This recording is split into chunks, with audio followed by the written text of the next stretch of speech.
Hello friends, welcome to Bhadra IAS academy YouTube channel, जो है आपका वन स्टॉप डेस्टिनेशन आपके UPSC and state PCS exams के लिए। यहाँ आपको एक स्मार्ट तरीके से इशू बेस्ड मैनर में नेशनल एंड इंटरनेशनल सिग्निफिकेंस के करंट अफेयर्स का होलिस्टिक कवरेज मिलेगा। और वीडियो के स्टार्ट में ही आपको एग्जाम पॉइंट ऑफ व्यू से इंपॉर्टेंट एक एमसीक्यू क्वेश्चन बताया जाएगा, जिसका आंसर आपको इस वीडियो के एंड में मिलेगा। तो वीडियो को आखिर तक देखना ना भूलिएगा। आज का एमसीक्यू क्वेश्चन देख लेते हैं। क्वेश्चन है, which of the following isotope of uranium is the only one that undergoes fusion. आपके ऑप्शंस है A uranium 235, B uranium 234, C uranium 238 and option number D uranium 241। तो आज के वीडियो का टॉपिक जान लेते हैं, और वो है चाइना और रशिया के एक डिजास्टरस प्लान के बारे में। As in when it comes to enriching the ties with Chinese President Xi Jinping, the Russian President Putin is reaching for the moon. I mean quite literally.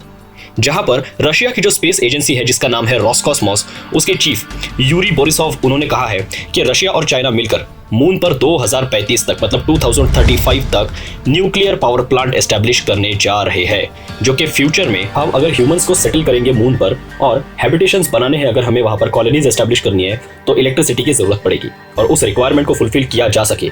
और साथ ही साथ Apollo से लेकर चंद्रयान तक जो आज लूनर एक्सप्लोरेशंस में एक शिफ्ट आया है, उस शिफ्ट को ध्यान में रखते हुए अगले मिशंस के लिए भी जो अनइंटरप्टेड पावर की जरूरत पड़ती है उसे कंप्लीट किया जा सके। एक्चुअली होता यह है कि मून पर एक दिन या एक रात मतलब अर्थ पर 14 दिन के इक्विवेलेंट होती है।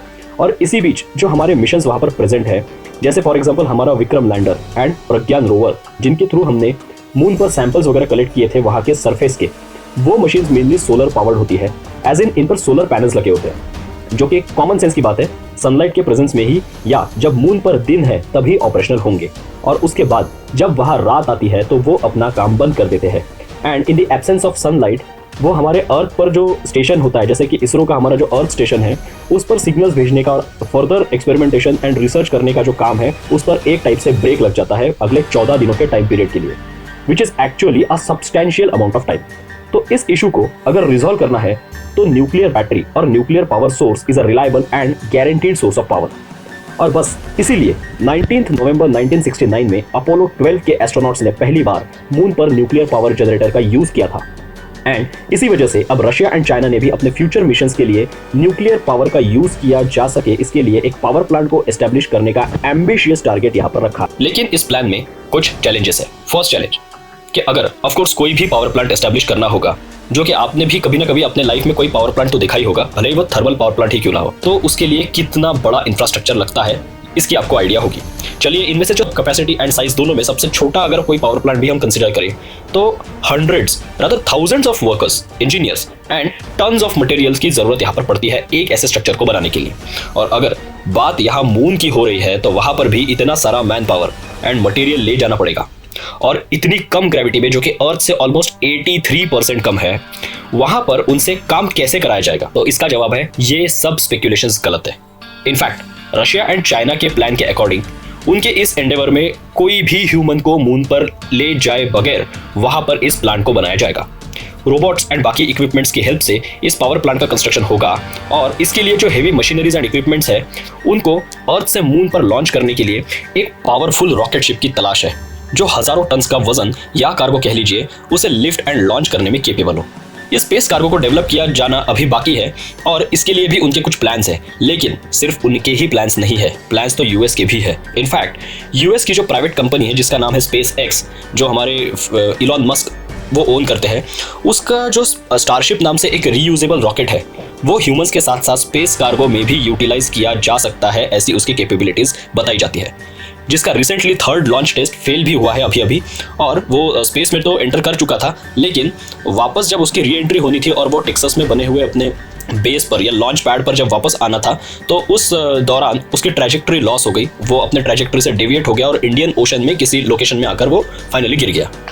और यहाँ पर दूसरा चैलेंज है न्यूक्लियर रिएक्टर को बिना किसी थ्रेट के ऑपरेट करवाने के लिए लगने वाला कूलिंग सिस्टम, जो इस टेक्नोलॉजी के लिए सबसे इंपॉर्टेंट एक स्टेज होती है, जहां पर billions and billions of litres of water की जरूरत पड़ती है हर साल।